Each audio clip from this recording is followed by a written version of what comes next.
Hello everyone, आज हम देखने वाले हैं एक और वीडियो हिंदी साहित्य का। लास्ट वीडियो में हमने देख लिया था, हमने देखा था पहले मारवाड़ी यानी राजस्थानी हिंदी उपभाषा, फिर हमने देखा था बिहारी हिंदी उपभाषा, फिर हमने देखा था पहाड़ी हिंदी उपभाषा, फिर पूर्वी हिंदी उपभाषा। अब हम देख रहे हैं पश्चिमी हिंदी उपभाषा। अब देखिए पश्चिमी हिंदी उपभाषा का क्या क्या है। इसमें आपका ये है ना, सबसे बड़ा उपवर्ग है ये, यानी पश्चिमी हिंदी हिंदी भाषा का सबसे बड़ा उपवर्ग है, जिसका क्षेत्र अम्बाला से कानपुर तक तथा देहरादून से महाराष्ट्र के आरंभ तक विकसित है। इसकी बोलियां निम्नलिखित हैं, कई सारी इसमें आ जाएंगी, जैसे ब्रजभाषा, खड़ी बोली, बुंदेली, कन्नौजी, हरियाणवी यानी हरियाणी, दक्षिणी, ठीक है। और इसमें ये सब आ जाएंगे, ठीक है, कई सारे हैं। अब समझते हैं पहले क्या आ गया इसमें, ब्रजभाषा। ब्रज का अर्थ है पशुओं या गायों का समूह या चरागाह। अब ब्रज आपको पता ही है, ब्रज का मतलब जो ब्रजवासी थे, तो वहाँ पे ब्रजवासी क्या करते थे, गायें चराते थे, बड़ा चरागाह था। तो पशुपालन की अधिकता के कारण यह क्षेत्र ब्रज कहलाया और इसकी बोली ब्रजभाषा। अब वहाँ पे पशुपालन मेन था, गायों सबके पास, गायें कितनी थी, लाख लाख तो गायें थी सबके, इतनी ज़्यादा। ब्रज या ब्रजी के एक बोली होने पर भी मध्य युग में हिंदी प्रदेश से बाहर पंजाब, गुजरात, महाराष्ट्र आदि क्षेत्रों में इसका प्रयोग हुआ और इसमें साहित्य रचा जाता रहा। इस कारण भाषा शब्द ब्रज के साथ जुड़ गया और ब्रजभाषा शब्द बना।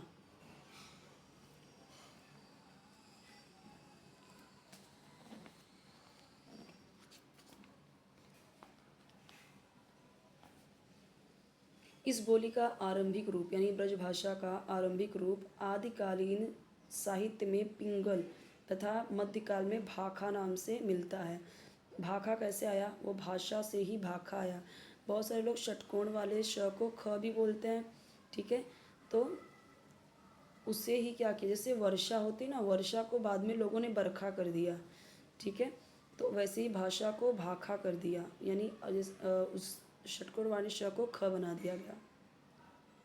तो आदिकालीन साहित्य में पिंगल नाम बोला गया इसे, ब्रजभाषा को, और मध्यकाल में भाखा। भुक्सा, अंतर्वेदी, भरतपुरी, डांगी, माथुरी ब्रजभाषा की मुख्य उपबोलियां हैं तथा ग्वालेरी, मध्यदेशी, जादोबाटी आदि अन्य उपबोलियां हैं। अब माथुरी इसलिए क्योंकि मथुरा कितना पता ही है आपको कहाँ पे है, ठीक है, ब्रज से। तो अब भुक्सा, ऐसा मान लीजिए कि भुक्सा भूसा देते हैं ना गायों को, अब गायों का जगह है वो तो भूसा तो देंगे ही, तो भुक्सा, ठीक है। अंतर्वेदी, भरतपुरी, डांगी और माथुरी, मथुरा से माथुरी, मथुरा वाले जो भाषा बोलते हैं उसे माथुरी बोल रहे हैं। तो ये सब ब्रजभाषा की मुख्य उपबोलियां हैं।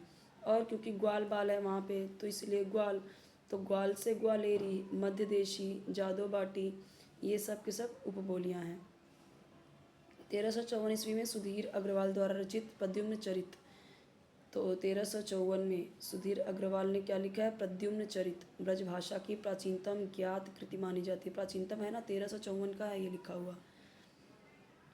बंगाली कवि ईश्वर चंद्र गुप्त ने ब्रजबुलि शब्द का सर्वप्रथम प्रयोग किया था। बंगाल और असम में ब्रजभाषा से प्रभावित बांग्ला और असमिया को ब्रजबुलि कहा जाता था। यानी कि बंगाल और असम से ब्रजभाषा से, बंगाल और असम से ब्रजभाषा से प्रभावित बांग्ला और असमिया को ब्रजबुलि कहा जाता था, ठीक है।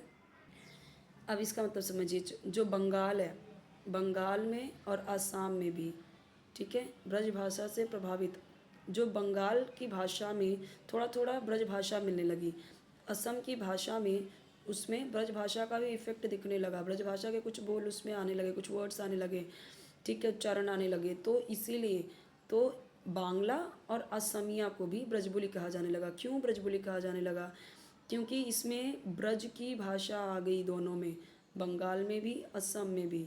तो जो वो बांग्ला भाषा हुआ और वो जो असमिया भाषा हुआ जिसमें ब्रज भाषा मिक्सअप हो गया, उसे बोला गया ब्रजबुलि। ओके, ब्रज भाषा का विकास 3 कालों में विभाजित किया गया है। आरंभ से 1525 ईस्वी तक आदिकाल, 1525 से 1800 ईस्वी तक मध्यकाल और 1800 ईस्वी से अब तक आधुनिक काल। हेमचंद्र के प्राकृत व्याकरण में शौरसेनी अपभ्रंश के दोहों में ब्रजभाषा का पूर्व रूप मिलता है। यानी हेमचंद ने जो लिखा है प्राकृत व्याकरण, इसमें शौरसेनी अपभ्रंश के दोहों में ब्रजभाषा का पूर्व रूप मिलता है। यानी जो हेमचंद ने प्राकृत व्याकरण लिखा है ना, इसमें शौरसेनी अपभ्रंश के दोहे जो है उसमें ब्रजभाषा का पूर्व रूप मिलता है। पहले वाला जो रूप है ना ब्रजभाषा का, वो मिलता जुलता है। संक्रमणकालीन रचनाओं जैसे संदेश रासक तथा प्राकृत पैंगलम, इसमें भी पुरानी ब्रजभाषा मिलती है। गोरखनाथ के गुरु मच्छंदरनाथ की वाणी में, गोरखनाथ पता ही है आपके, और उनके गुरु जो हैं उनकी वाणी में ब्रजभाषा के पद जहाँ तहाँ मिल जाते हैं। जोगी सोई जानिए जग तय रह उदास, तत् निरंजन पाई ये कहे मच्छंदरनाथ। अब ये न तो ये सब कहाँ मिल रहा है? ये सब हमें उसी में मिलता है, ब्रजभाषा में ही मिल रहा है ये। अब दक्षिण की बात करते हैं। दक्षिण में केरल के महाराजा राम वर्मा ने ब्रजभाषा में रचनाएं की। अब सोचिए, दक्षिण साउथ में भी केरल के जो महाराजा थे राम वर्मा, उन्होंने ब्रजभाषा में रचनाएं की कई सारी। वे स्वाति तिरुनाल नाम से लिखते थे। कच्छ के महाराजा, यानी गुजरात की बात कर रहे हैं, कच्छ के महाराजा राव लखपत सिंह ने 1749 ईस्वी में ब्रजभाषा काव्यशाला की स्थापना की। इसका उद्देश्य नवोदित कवियों को ब्रजभाषा में काव्य रचना सिखाना था। डॉक्टर धीरेन्द्र वर्मा तो पृथ्वीराज रासो की भाषा को भी ब्रजभाषा ही मानते हैं। ओके, पृथ्वीराज रासो मध्यकालीन ब्रजभाषा में ही लिखा गया है, पुरानी राजस्थानी में नहीं, जैसा कि साधारणतया इस विषय में माना जाता है। लोग क्या बोलते हैं कि इसे पुरानी राजस्थानी में लिखा गया है, जबकि धीरेन्द्र वर्मा क्या मानते हैं? धीरेन्द्र वर्मा मानते हैं कि जो पृथ्वीराज रासो है ये लिखा गया है जिस भाषा में, वो ब्रजभाषा में लिखा गया है।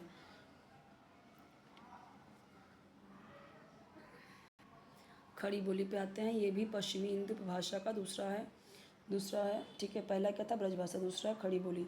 सुनीति कुमार चटर्जी ने खड़ी बोली को मर्दानी भाषा तथा जनपदी हिंदुस्तानी कहा है।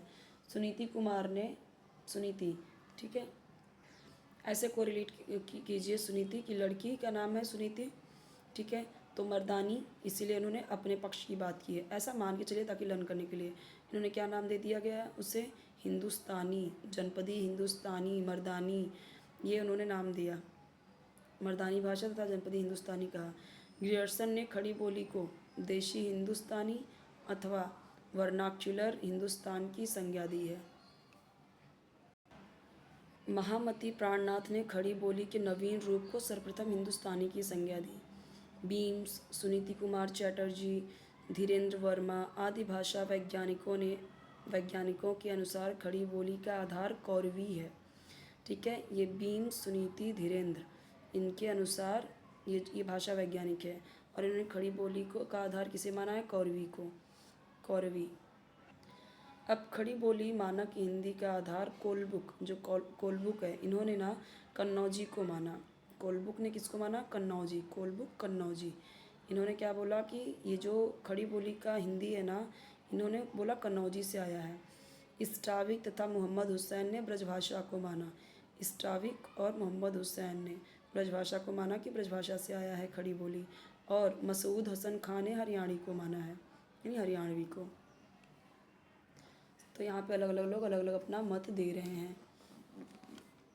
विद्वानों के अनुसार खड़ी बोली का अर्थ: सुनीति कुमार चटर्जी सीधी, कामता प्रसाद गुरु कर्कश। ओके, अब यहाँ पे देखिए एकदम से अपोजिट है, ये सीधी बोल रही है, कर्कश बोल रहे हैं।